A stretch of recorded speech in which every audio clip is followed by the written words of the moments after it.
नमस्कार, आपण पाहत आहात लोकराज्य टीव्ही न्यूज। पाहूया आजच्या दिवसभरातील महत्त्वाच्या घडामोडी। लोहारडोंगरी खाणीविरोधात बंडू धोत्रे यांच्या अन्नत्याग आंदोलनाला पाठिंबा देत आज अनेक महिलांनी आंदोलनस्थळी थाळी बजाव आंदोलन करत शासनाचे लक्ष वेधले। जिजाऊ ब्रिगेड महिला काँग्रेस कमिटी चंद्रपूर, इकोप्रो संघटनेतील महिला, बाबूपेठमधील महिला बचत गट, राधाकृष्ण योग ग्रुप आणि खवतीने इस्लाम महिला संघटनेच्या कार्यकर्त्यांसह विविध संघटनातील महिलांनी मूकपणे थाळ्या वाजवत या आंदोलनाला समर्थन दर्शवले आहे। पाहूया यावेळी महिलांनी माध्यमांना काय प्रतिक्रिया दिली या सविस्तर वृत्तात। चंद्रपूर जिल्ह्यात वाढत्या मानव वन्यजीव संघर्षाच्या पार्श्वभूमीवर तसेच ताडोबा परिसरातील महत्त्वाच्या वन्यजीव कॉरिडॉरला धोका निर्माण करणाऱ्या लोहारडोंगरी खाण प्रकल्पाच्या विरोधात इकोप्रोचे संस्थेचे अध्यक्ष बंडू धोत्रे यांनी जिल्हाधिकारी कार्यालयासमोर सुरू केलेल्या अन्नत्याग सत्याग्रहाने आज 6व्या दिवशी प्रवेश केला। आंदोलनाला पाठिंबा देत आज अनेक महिलांनी आंदोलनस्थळी थाळी बजाव आंदोलन करत शासनाचे लक्ष वेधले।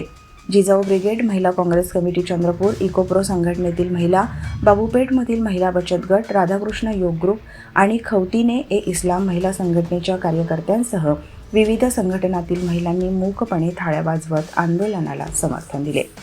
दरम्यान काल रात्री उशिरा पोलीस प्रशासनाने बंडू धोत्रे यांना प्रकृतीच्या कारणास्तव जबरदस्तीने रुग्णालयात दाखल केल्याने जिल्ह्यात संताप व्यक्त होत आहे। डॉक्टरांच्या प्राथमिक तपासणीनंतर धोत्रे यांनी स्वतःच्या शुद्धीवर असताना रुग्णालयात दाखल होण्यास लेखी नकार दिला होता, तरीही पोलिसांनी त्यांना आंदोलन स्थळावरून हलवले। सध्या रुग्णालयात उपचार सुरू असले तरी त्यांनी अन्नत्याग सत्याग्रह कायम ठेवला असून मागण्या मान्य होईपर्यंत उपोषण सुरूच राहणार असल्याची भूमिका त्यांनी स्पष्ट केली। हा लढा केवळ माझा नसून चंद्रपूरच्या जंगल, निसर्ग आणि मानवी अस्तित्वाचा आहे असेही धोत्रे यांनी सांगितले।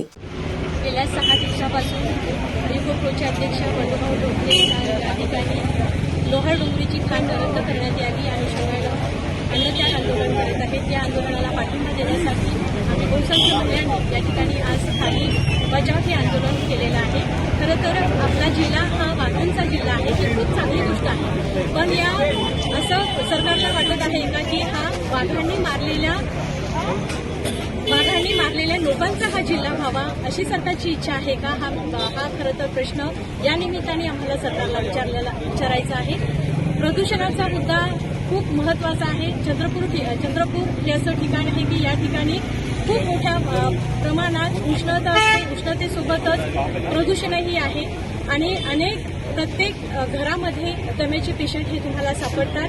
पर्यावरणाच्या दृष्टिकोनातून सुद्धा ही खाण अत्यंत घातक आहे। या अनुषंगानं या ठिकाणी आम्ही जमलेलो आहोत। माझी सरकारला विनंती आहे की आदरणीय बंडूभाऊ धोत्रे आणि त्यांच्या सर्व 17 मागण्या तात्काळ आपण मंजूर कराव्यात ही विनंती।